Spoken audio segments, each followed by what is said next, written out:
Welcome to the Art and Soul Podcast. I'm Alicia, your fellow dreamer and guide on this path of healing. This podcast is our sanctuary, a place where artists, creatives, and sensitive souls like you and me can come to recharge and find inspiration. You'll find tips and tools to help you on your awakening journey. Let's dive deep and discover the magic inside of us. Thank you all so much for being here again this week. This week we are talking about ego death and spiritual awakening. If you're not going through something like that, then it's just really good and informative to know that people go through things like this. If you are going through something like this, you might not even know that you are, which I think is why it's so important to have an episode like this. I thought it'd be really fun and interesting to share my own journey, my own spiritual awakening and ego death process. And the reason I wanted to share it is because when I was going through it, there was no one around me that had gone through this process that I knew of. And most of the time it was happening, I didn't realize that it was happening. And so I thought I was going crazy. I thought that I might be dying. I thought all of these things, and I thought that I was stuck in it forever.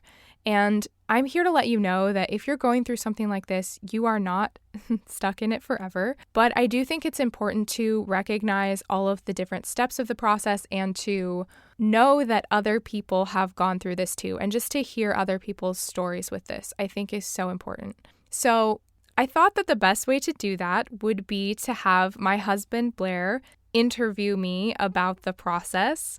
The reason for that is because when you're going through an ego death and you're kind of in that introspective, internal process within yourself, sometimes you don't realize what's going on externally, and also sometimes you have memory gaps about what happened.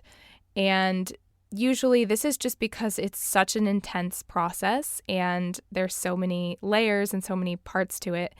And I thought it would be so perfect to have my partner, my best friend, to walk us through what it was like on the outside from an outsider's perspective as well, when he didn't know what was happening or what I was going through. And I thought also it would be great to just have him kind of prompt my questions so that we made sure to cover everything we wanted to cover. We had a lot of fun doing this, so I hope that you enjoy, and I hope that it's very informative for you. This is going to be a 2-part episode because we just had too much to say and we couldn't fit it all into one episode. So I hope you enjoy it. All right, I'm ready to be interviewed. Okay. Hi. Hi. How are you? I'm good. How are you? I'm good. This is so fun. Well, so we're talking about your kind of story surrounding your ego death. Yeah. Is it probably one of many, I guess, right? But this is kind of like your big one that you feel like has been most profound and impactful. Yeah, I think most people go through several in their lifetime.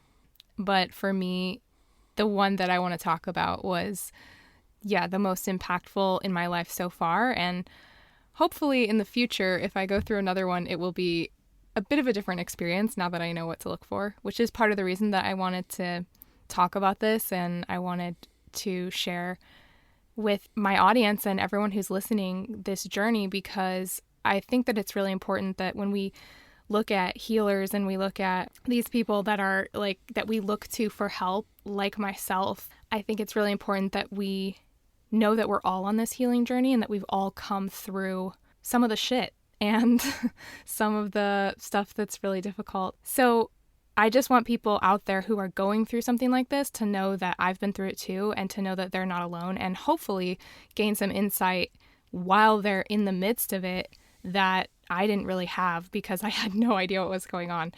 Cool. So to start us off, for our listeners who maybe haven't gone through something like this, or maybe they have and they didn't realize it, can you define in your terms or in your words what you would describe as what this quote unquote ego death would be for somebody?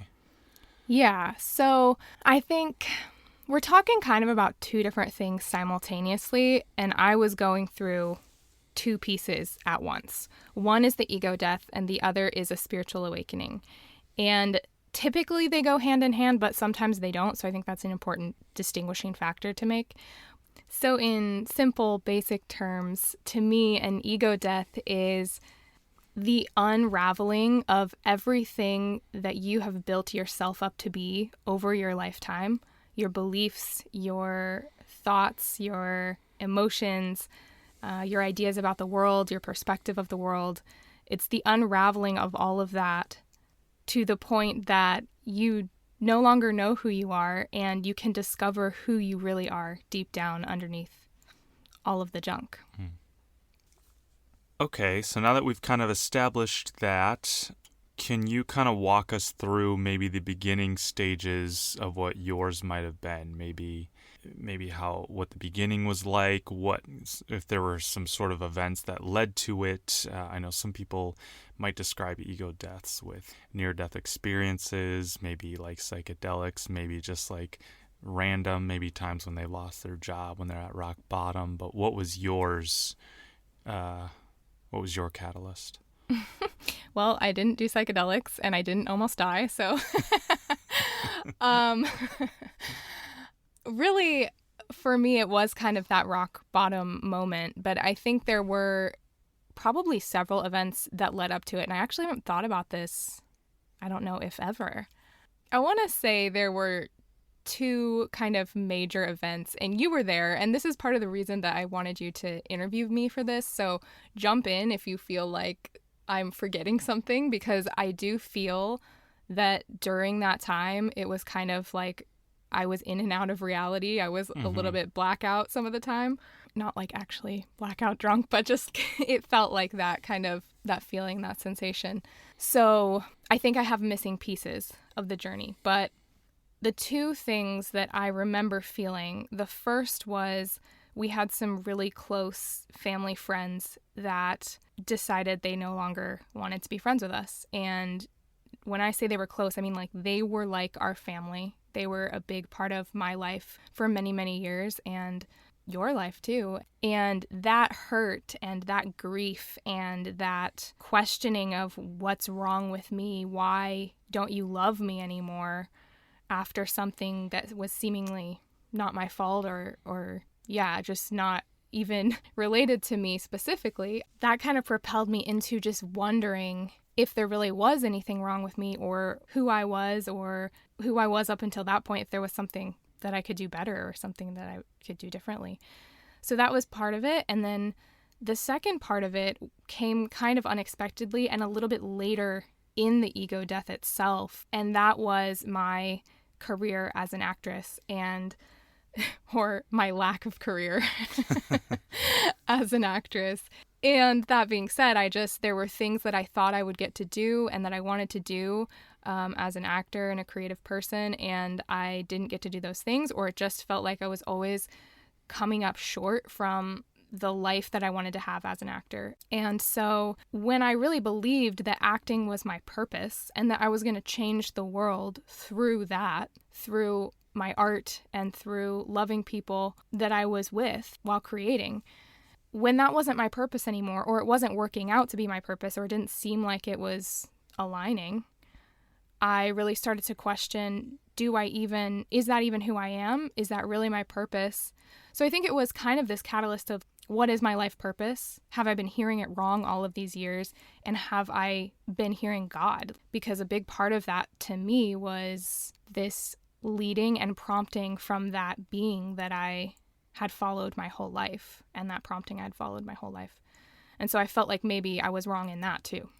Now, when you talk about your acting career and it being, one of the beginning stages of it, are you talking like the rejection that you might have taken? Are you talking about problems that you had with the industry in Los Angeles? Can you talk specifically about why that would have contributed to your ego death? Yeah, so I think in my mind there was a pace for the natural way that you're supposed to function as a working actor, right? You have a few years where... And like evolve your career. Yeah, exactly. Like you have a few years where you are going to be really pounding the pavement. You're going to be trying to get seen by agents, and you're going to be making your own work and working on small projects and making friends and networking. And then at a certain point, you're supposed to start gaining some traction and getting into some of the rooms that you want to, the casting directors that you want to, for the shows that we watch every day on TV and the movies that you go to the movie theater to see.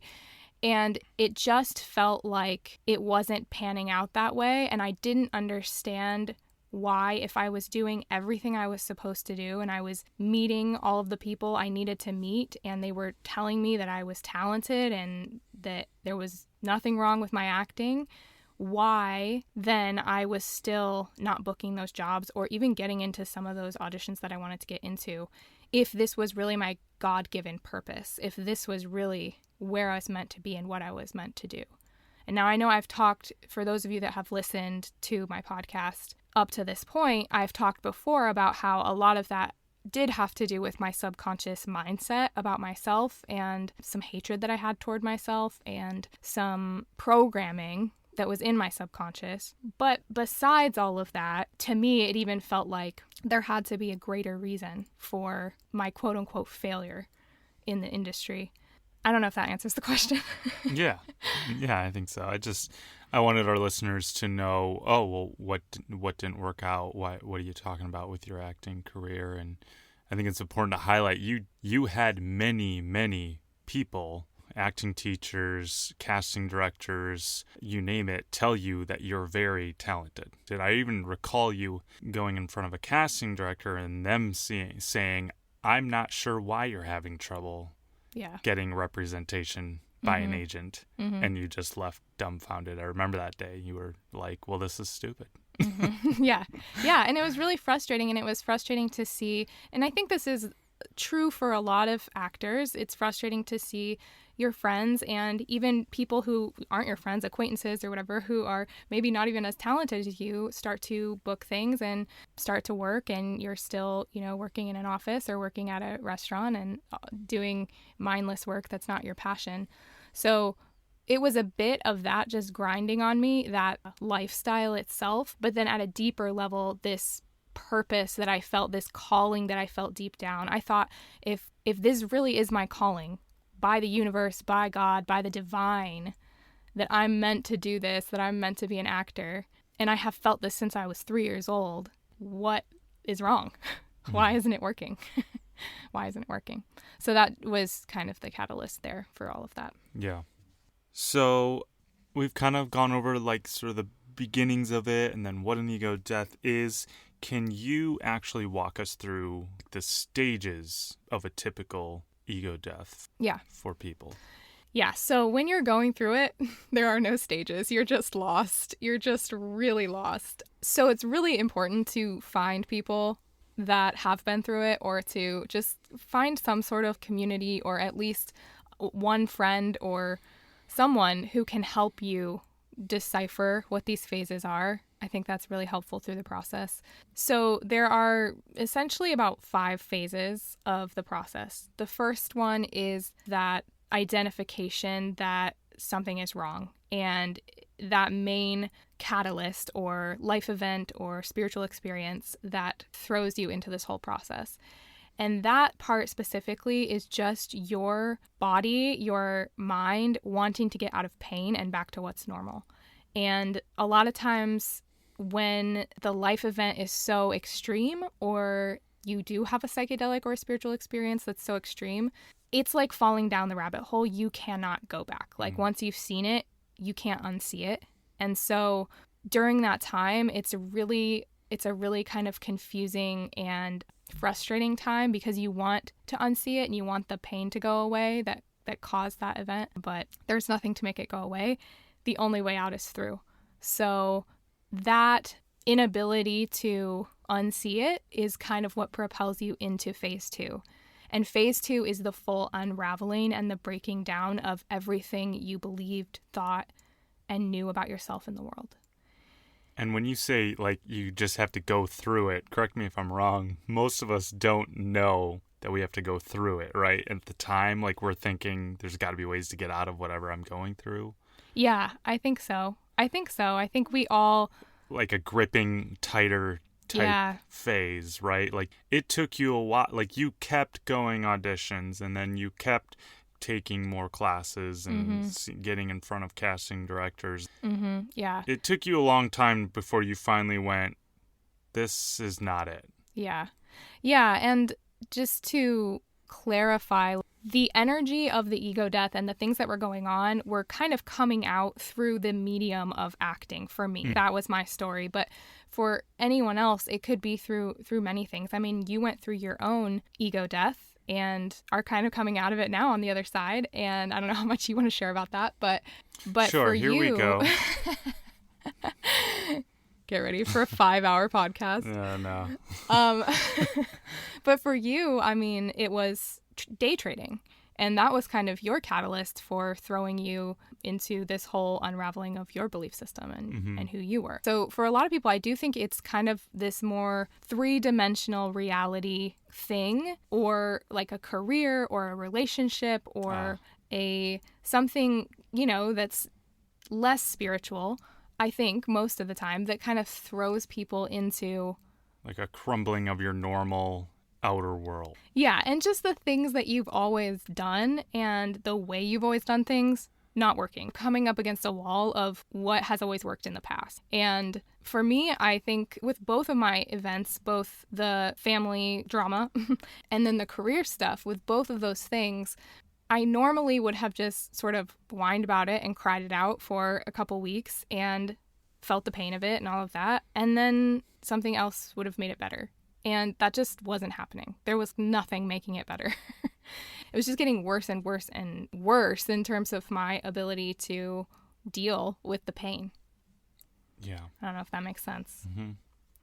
All right, so going back to the stages of the ego death, we have the catalyst, the kind of big event. We have the unraveling of the personal self. And then the third stage is when you're in the void. That's the best way to describe it. I don't know how else to describe it, but you'll know it when you're there.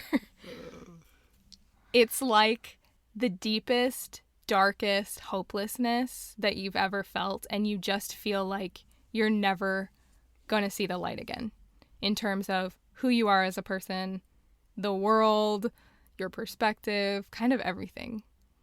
And then eventually, if you keep going through it, you do start to emerge from the void and you begin a phase of rebuilding yourself and who you really want to be and who you really are, and building your new self upon that, and maybe some new beliefs or some new perspectives that you found in the void. And then the last phase is kind of really learning to live as this new self and fully integrating all of those new beliefs and thoughts and parts of yourself into your life. And usually that upends your entire life and you kind of end up on the other side in a totally new life. I mean, honestly, to me, it feels like I'm in a parallel universe. I'm in a totally different timeline than the timeline I was in when I was trying to become an actor.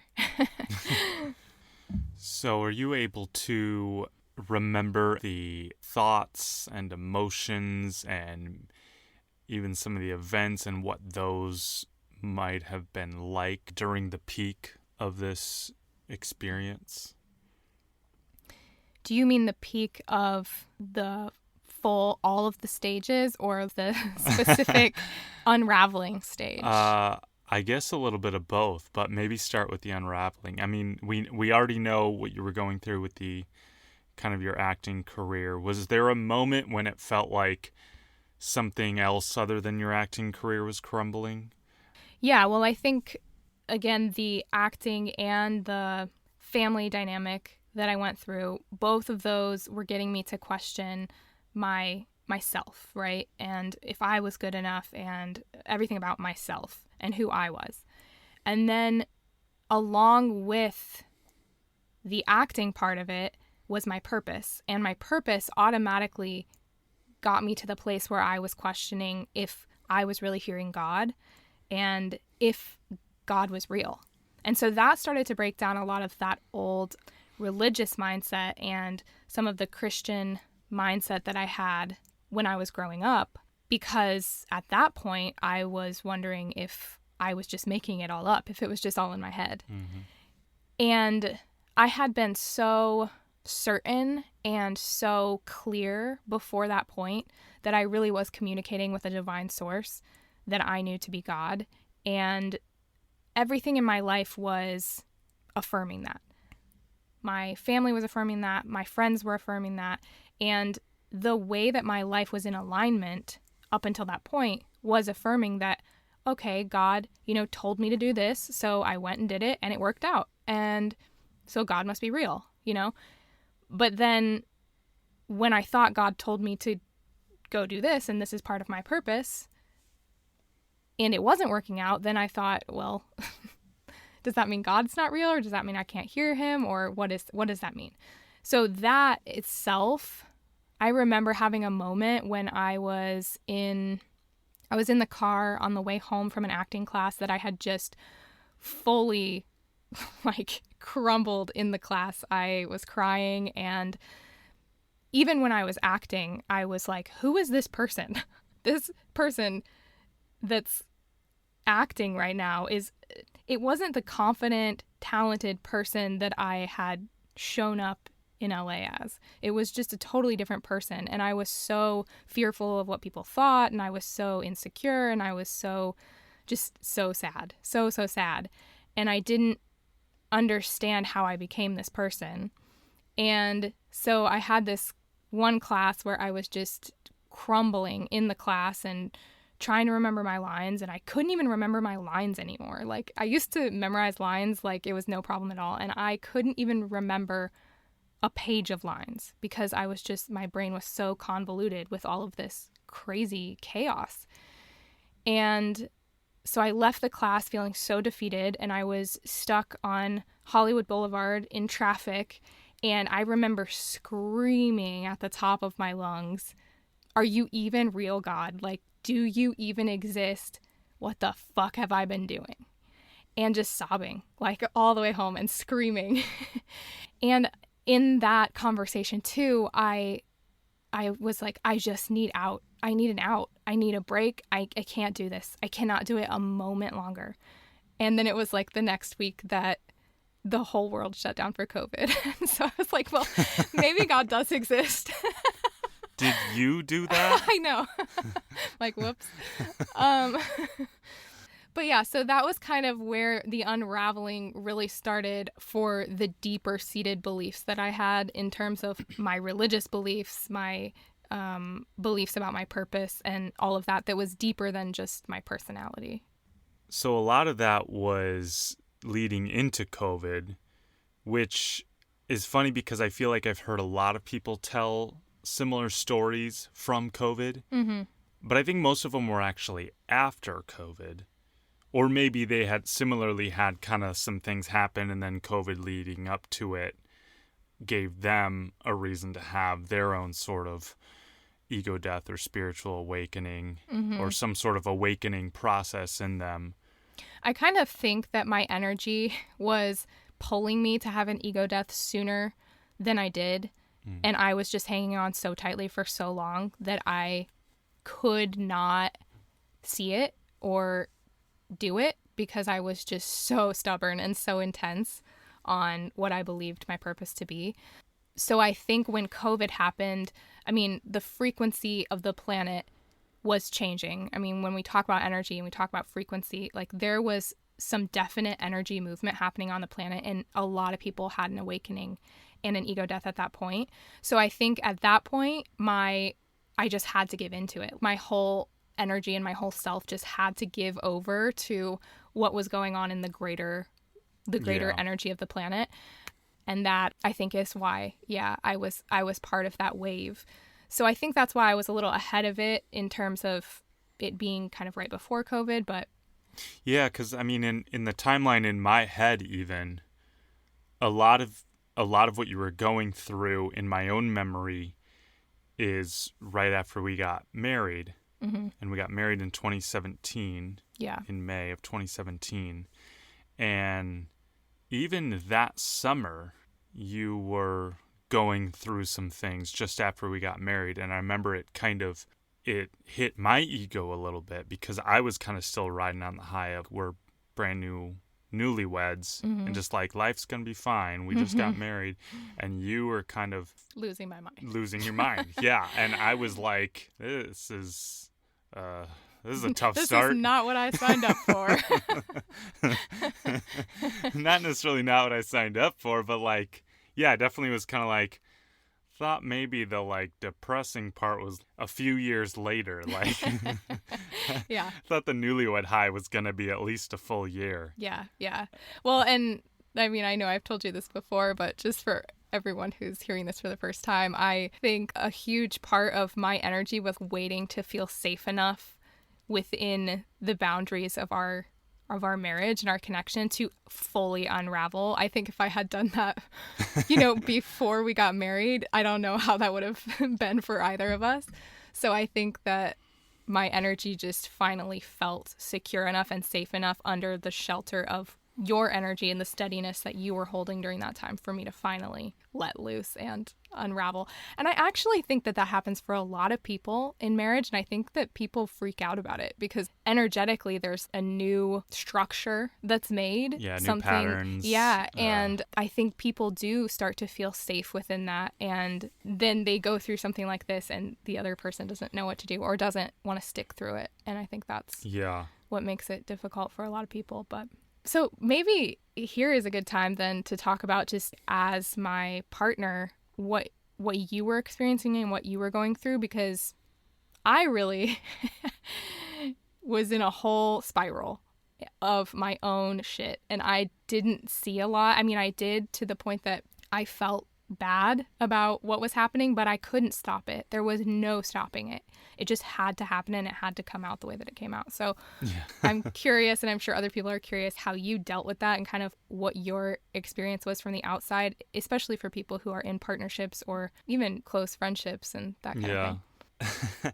I just remember, kind of like I said, I was riding on the high of we had just gotten married. And for those who might not know, I was also in LA pursuing acting. This time, even more specifically, I was really pursuing comedy. And so I was doing a lot of stand-up. I was keeping myself very, very busy. I wasn't necessarily doing better career-wise either, but I was being very formulaic with my career. I was going, okay, if I do this, if I do shows once a week, I'll do some open mics a few times a week, eventually something's going to happen. I'll get better, I'll meet someone. So I was being very focused, determined, and formulaic on my comedy and my acting career, believing full well that there would just be a reward to my system that I had created. I was taking improv classes at Groundlings and moving up those ranks. I had a weekly show at IO West, and I was very, very focused on that. And I just remember being so frustrated that you couldn't do the same at the time. I know, like, this is hard, but you just have to stick to this formula. Something will happen. And you were not having it. You were just constantly frustrated, constantly depressed, constantly, sometimes quite frankly, just uninterested in anything. Yeah. And that was difficult, and I was very confused. I was like, I don't know what's going on. And I know your frustrations did kind of start a little bit before we got married, but they ramped up right after we got married. Yeah. I'm very sensitive, so I was just like, I'm so confused. I thought she'd be happier when we got married. Yeah. But it was like you became less happy, and at a certain point it even got to the point where I felt like, well, this clearly isn't working for her, so she's probably going to leave me. I got really insecure, and I knew, and I'm an extremely loyal person to a fault, so I knew I wasn't going to. I didn't really enjoy what you were going through, but I was just like, I know who she is deep down. I know who the person is I fell in love with. I know who the soul is. I love the soul of you, But this like transition you were going through, which I didn't know. Mm-hmm. You had no idea that No this was even a idea thing. that it was even a thing or going on at the time. At this point, we weren't really plugged into Christian church anymore. At this point, we had both stepped away a little bit and just... I love that you use plugged in like they always use in the lingo. It's still a little bit deep in there. I mean, we had our community of people that were really important for us, but they were operating on a less religious American church style anyway. They were kind of our spiritual mentors, but we weren't doing the normal Sunday morning thing. And so I don't think I actually even knew what an ego death was. I am sure I'd heard of the term. I'm sure I've heard of people talk about it in movies and maybe talk about it in psychedelics, but like... Well, and within the Christian community, no one talks about it because no one has it. yeah, that's... Because people don't question anything. Yeah. And if they do question it, usually they leave the church because they aren't meant to question in a lot of spaces. So yeah, well, and I think awakening or ego death challenges the fundamentalist church doctrines and beliefs. Yeah. And so I think when people go through it, it clashes, which is probably why it's not common or talked about in those circles. Right. So yeah, I was like, I don't know what is going on. Yeah. You were losing it. Losing it. I remember a moment when you were so excited about an audition you got, and you got the time of the audition wrong, and you realized you missed it after you spent all night working on your lines the night before. You got ready, and then as you're about to leave, you realized the audition was 2 hours earlier. And you dropped to the floor and sobbed and banged the floor. Yeah. For lack of a better term, like a 3-year-old. Yeah. Well, and I mean, fully, that is what it's like because you have unraveled yourself to the point that every reaction is like that of a child because that's all that's left is like in your subconscious programming. I mean, you're unraveling the beliefs that are like on top of that subconscious programming. So then by that point, that's all that's left, the programming you got until you were 7 years old. Yeah. That's like what you're operating out of when you're in the void. Yeah. And I think it was just looking back on it, it was clearly just, I mean, one thing that I love about you is you are the most authentic person I've ever known in my life. You do not know how to be disingenuous. So this was you fully genuine and authentic reaction, not worried about, oh, I'll look like a 3-year-old in front of my new husband. You just Probably reacted. Should have been more concerned about that. You reacted the way you reacted, and it was probably the most raw, real form of like incredible emotion I've ever seen out of you. Mm-hmm.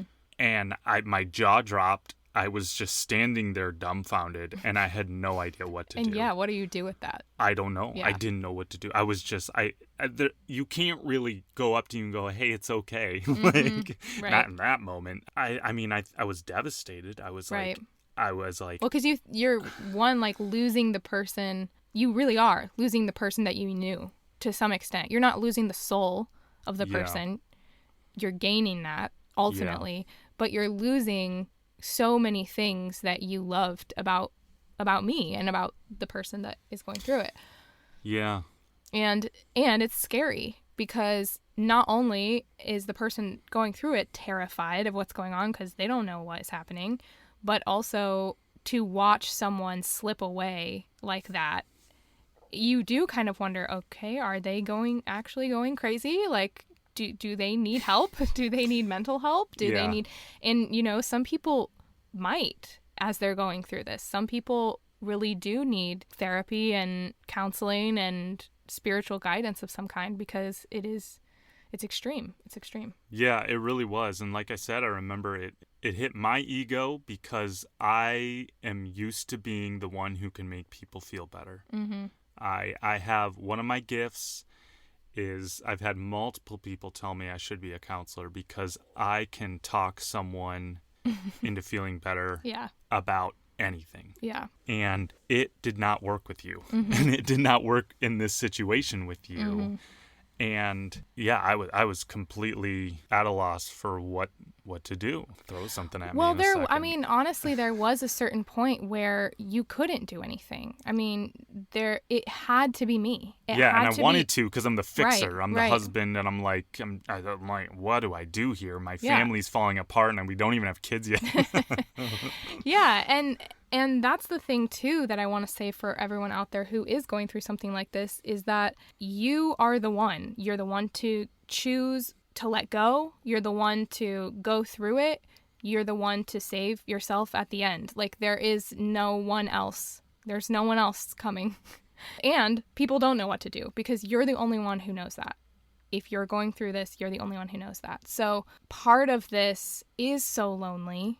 Not only because not many people choose to take this path and to go all the way through it, but also because you really are the only one who can do it and who knows the answers for yourself. So you couldn't have done anything. Yeah. No one could have. Yeah. But I do just truly remember being like, I don't know who she is anymore. Mm-hmm. But one of my vows to you was, when you inevitably change, I promise to fall in love with that new version of you. And I am a loyalist. I will stick to things. Thank God you made that vow. I didn't know what I was getting into. No, you really didn't. But I knew, I was like, there's no way I'm walking away from this. I promised. I'm sticking this out. This is pretty rough. I'm hoping this isn't forever. But there was no sign that it wouldn't be. Yeah. That's... like, it truly, like, on my end, I was like, is this how it is now? Well, and that's the thing, is like, it was dragging out. And I think, again, because of that stubbornness that I was holding on to, it was dragging out for years and years. And I think it did start to get a little bit better right before COVID in terms of my ability to handle my emotions. But it really wasn't until post-COVID that I felt fully reintegrated into my new self. Yeah. So from basically 2016 to 2022 is how long this process was for me. And I don't think that it has to be that long for everyone. It just was for me. Yeah. And don't underestimate my ability to make anything about myself, because I during a lot of this time just thought, well, she must not love me like she thought. I must not be a great husband, a great partner. Like, she's probably going to leave me any time now. Like, I can't even believe this is happening. And I remember out of nowhere, you once like walked into a room and you're like, I think I need to go to Costa Rica and do ayahuasca. And I was like, what's ayahuasca? And you never did end up doing that, but you just kept going through all these phases of, maybe I need to do this, maybe I need to do that. Yeah.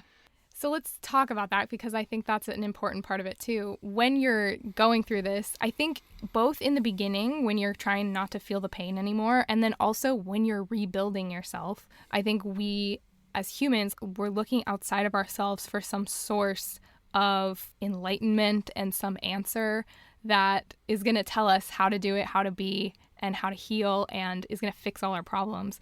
So we do things like, oh, I'm going to go do this ayahuasca retreat, or I'm going to go see this healer, or I'm going to whatever it is, you know. I think we're just looking for those experiences that are going to fix our problems.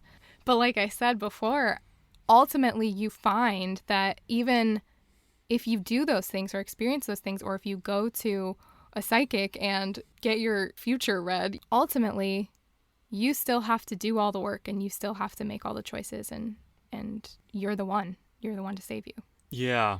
I kind of remember too, when COVID did happen, like, obviously aside from the negatives, there was such a paradigm shift. But then for us individually in our own home, there were all these weird positives where it just felt like for you, and for me really, because I was bearing a huge heavy weight on my acting career too. I just was not really, I was still just kind of zeroed in, locked in, trying to go for it. It halted everything. Mm-hmm. And we were both like, this is kind of great. Mm-hmm. Yeah, I mean, it took It's like you have the pressure of your everyday life and your normal living circumstances, like making money and paying your rent and all that stuff. And then you add, oh, this is my purpose and I have to achieve my goals and my dreams and all of that. And it becomes a lot of weight and pressure. And then add on to that, you're having an ego death and you don't know who you are anymore.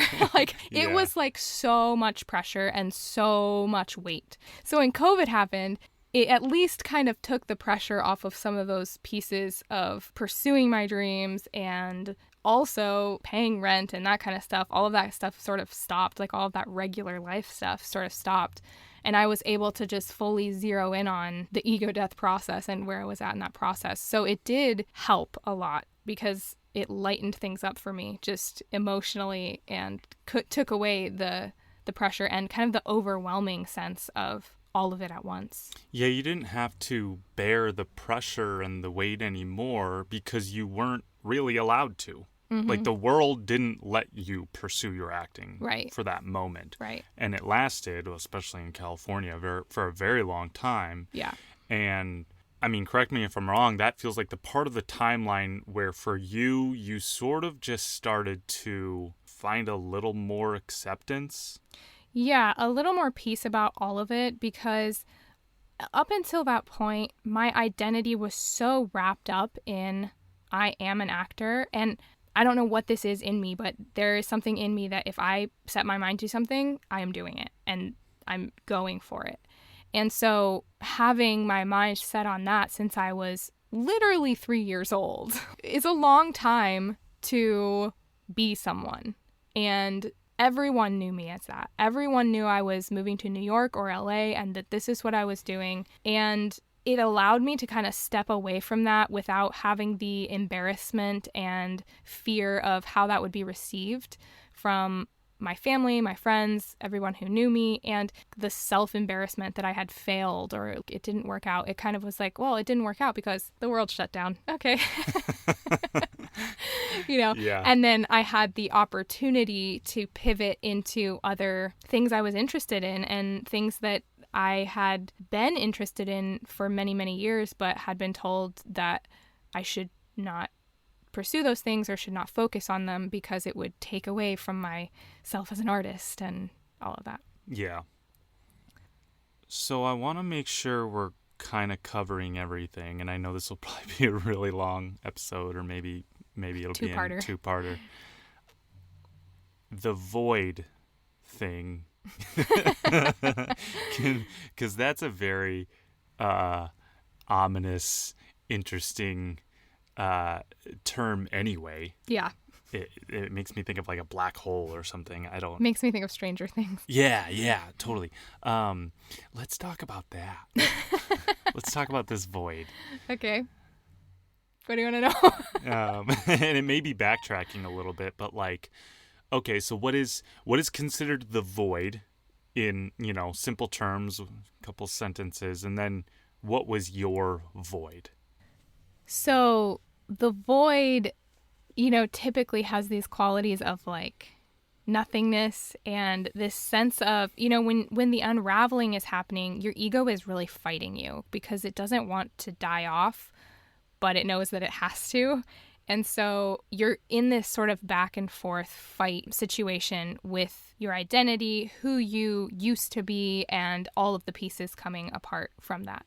And then in the void, you have a sense of acceptance a little bit more than previously. And so you have this, it's almost a numbness in a way, or you've been given some sort of drug to like settle you down a little bit. Yeah.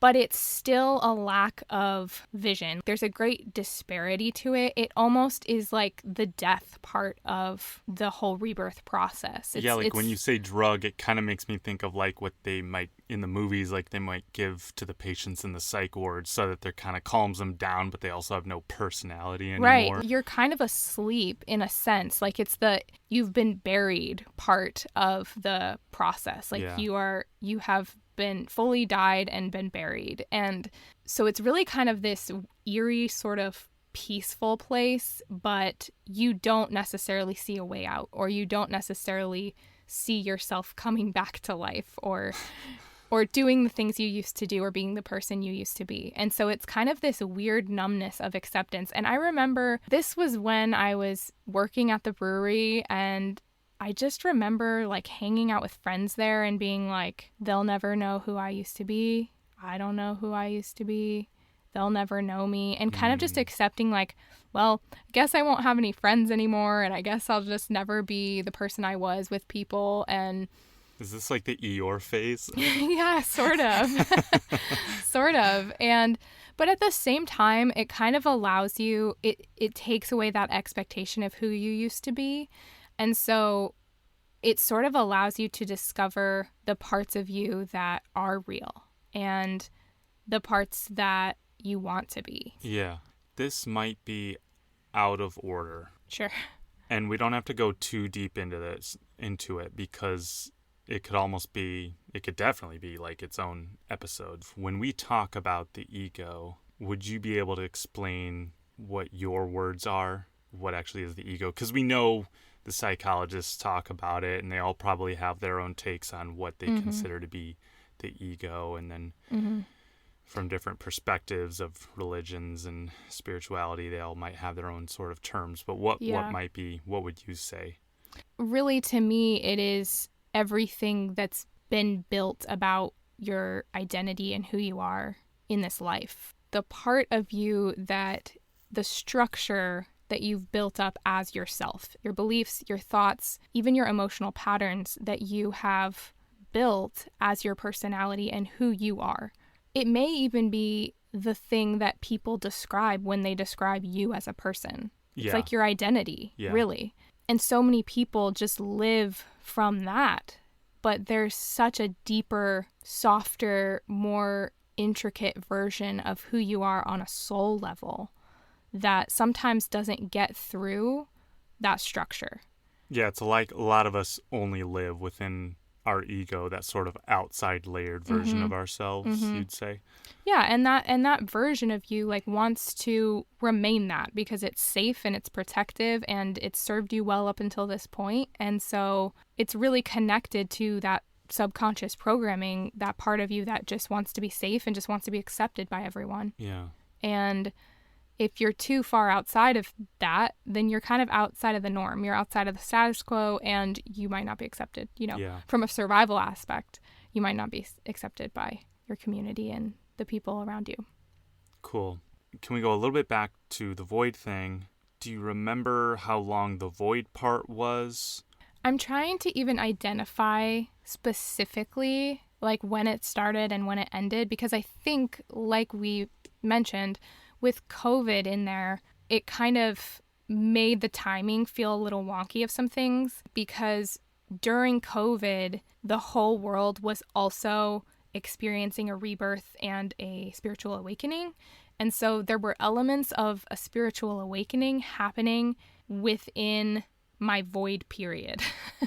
So as everyone was going through this spiritual awakening process, I was in my void. So I was also listening to people and observing people going through a spiritual awakening and just an overall awakening, which to me is just the veil coming off of many different aspects of our life, our society, our culture, our world. So a lot of people were starting to recognize just some of the lies that we believe in our culture about the way that our systems work and the structure of our society and all of that. And those things were starting to crumble. And so it was weird because it was a combination of all of those things. So I think the void for me just felt like a place of giving up and acceptance that this is where I'm at and this is what it is.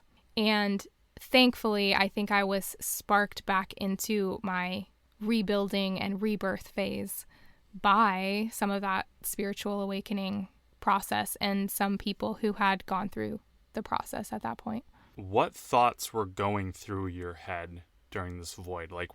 How dark did it get for you, if you don't mind sharing? And if it got dark, or if it wasn't actually that deep because it was a void. It wasn't deep and it wasn't good. It was nothing. I don't know. I feel like the worst thoughts were in the first two parts of the ego death for me. The first phase were thoughts like, I am horrible, I'm unlovable, I hate myself, those kind of thoughts. And then the second phase for me in that unraveling phase were thoughts like, has everything I believed been a lie? Is God a liar? Does God exist? Do I even have a purpose at all? Stuff like that. And then in the void, it was kind of this acceptance of everything. So I really don't feel like I even had any intense thoughts per se around that time. It was more just a full, I guess this is the way that it is, and I don't know if I'm ever coming back from this. And I became comfortable at that point in not knowing. For the first time in my life, I was okay with not knowing if God was real, with not knowing what my purpose was, not knowing the answers to all these questions that I had just begged and cried and screamed for the answers for, and didn't hear anything. And I had to just accept this must be how it is. So it was a bit dark in that sense, that, I was okay with that. But I think it's an important step for a lot of people to go through because, unfortunately, we just can't know the answers to every question that we have. And we will drive ourselves crazy going in circles in our mind trying to figure things out. And sometimes the best thing you can do is really just let go and accept that you don't know and you might not find the answer, at least in this lifetime. And so I think that's where I was for most of that time. And so I remember feeling before COVID, I remember feeling frustrated that I was still doing the acting thing while I had that mentality. And I remember being frustrated that I had to do regular life things, like even hang out with friends and all that, because it was kind of depressing. I was just not really into it. Just kind of I don't know, I just want to be by myself and just paint or something. Yeah. I don't really want to be asked about my life or how I'm doing or what I think because I don't want to think. I don't want to think about those things, and I don't want to think about what ifs and what if this and that and I didn't want to engage in that kind of conversation. Yeah. So I really went internal and introverted. Yeah. And I was just about to say, you are already often slightly more introverted person. I think you're just more affected by people's energy in general. And you doubled down during this period. I remember you never wanted to go hang out with friends. Yeah. I was often going out with mutual friends of ours without you a lot. Do you remember when you had that panic attack in the car and we were about to go to a show or something? To a show. Yeah. Yeah, I do. And that was kind of some of the first times I ever had panic attacks, too. Yeah. Because I was so uninterested in anyone seeing me. Through the unraveling process, I didn't want anyone to see me because I didn't want them to see the unraveling. And then in the void, I didn't want anyone to see me because I just didn't want to have to explain. It was just I can't explain to another person why I am where I am because I don't know. And I may never know. Yeah. And I'm just here now. I'm just here now forever. Thanks again for listening to the podcast this week. If you are going through something like this, like an ego death, please reach out to me. I am happy to provide whatever support I can, even if it's just a listening ear. I also do one-on-one sessions and have a membership where you can talk to other people who are going through similar experiences as you.